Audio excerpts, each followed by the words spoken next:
So you just turn on your Mercedes, you got a check engine light, you scan it, and you get this message right here. Well, in today's video, I'm gonna teach you how to replace that secondary air pump if it is really the root cause of your issue. But without further ado, let's get right after it. All right, before we jump into actually replacing that secondary air pump, we're gonna actually move over to the right-hand side, right over here. So normally there's a 40 amp fuse that gets burnt out. So before we actually replace the pump, let's check and see if the fuse itself is bad. So there is the windshield wiper hose. We just gotta get it out of the way. There are 2 clamps on each side. And all you gotta do is fish this guy out.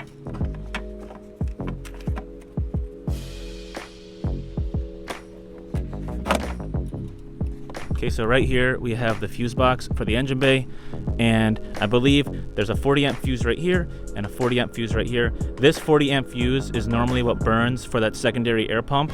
So we have our needle nose pliers, and we're just gonna pull right up. So I had already replaced this 40 amp fuse. I bought a new one. I will put this fuse in the link in the description below if you need to buy it.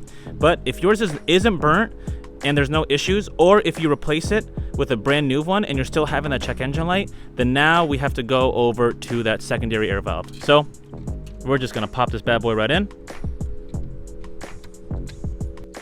And for the time being, we're just gonna close up this fuse box.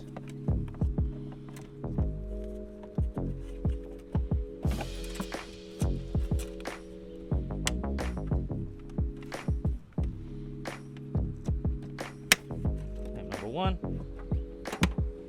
clamp number 2. Let's put back the windshield wiper hose back in its orientation. All right, to access that secondary air pump, we're gonna pop open the front half of the engine cover, or maybe the front quarter. Believe it or not, the pump is literally right here. So we're going to detach some of the air hoses that are attached to the pump.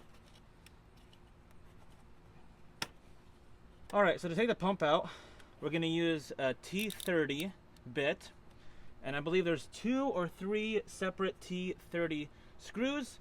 Not entirely sure, but we'll find out once we are tearing it apart.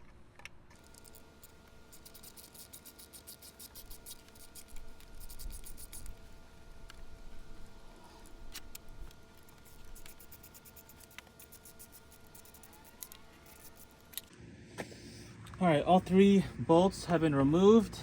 Let's try and take out this hose. Okay. Man, there's one.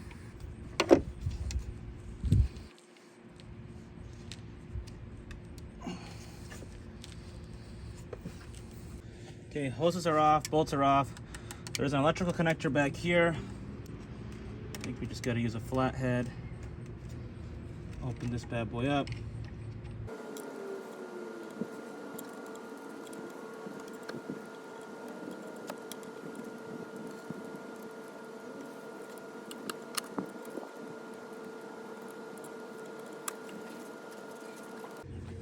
All right, so all the hoses are off, the connector's off. There's actually 4 total bolts, and I will try and show you after I get that one out.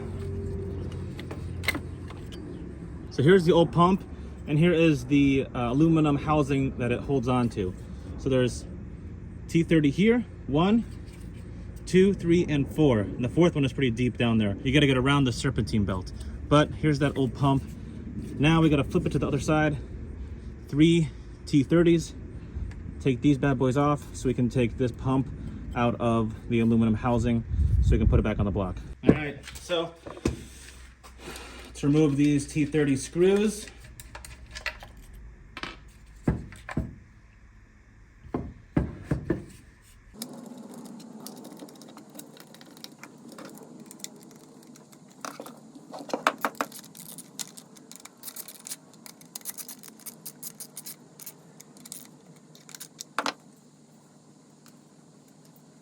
All right, let's go put this back in the car.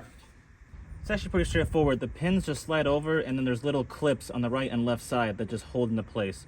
But we gotta fish this deep arm down in between all the different brackets. It's relatively straightforward as long as you just kind of remember how you unbolted it. And there's really one location, so let's fish this bad boy in there. Start putting hoses back on.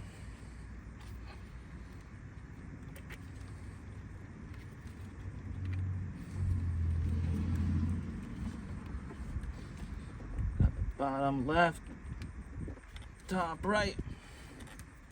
There's 2 long bolts and 2 short bolts. The 2 long bolts go to the farthest top right and bottom left.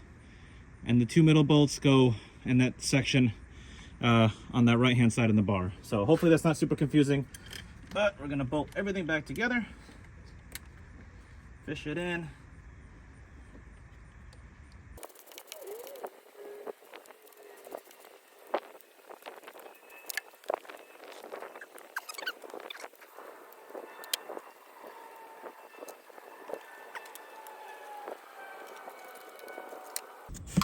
There's 1, there's 2,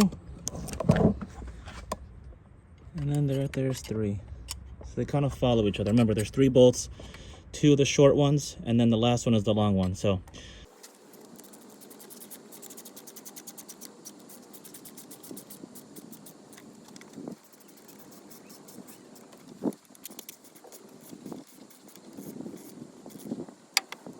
okay, once we got all the bolts tightened down, let's just get this last hose on there, arrow to arrow, and then the front hose. And just like that, secondary air valve is replaced. I'm just gonna finish right up, put the cover back on, clean up a little bit, check to see if that code went away. But if that is the issue you're having, you should be able to fix it with just replacing the pump and or that fuse. I really hope you enjoyed this video. If it was super helpful, give it a thumbs up, consider smashing that subscribe button, and please let me know in the comments if I missed anything or what you'd like to see next. I love making content like this. I love fixing things that are super affordable and easy to get to. It just takes some simple DIYs on YouTube rather than spending all that money at the dealership. Although we love these brands, we're all out here trying to save some money. Again, thank you so much. I'm Rami, and this is RQ's Garage, and I really hope to see you on the next one.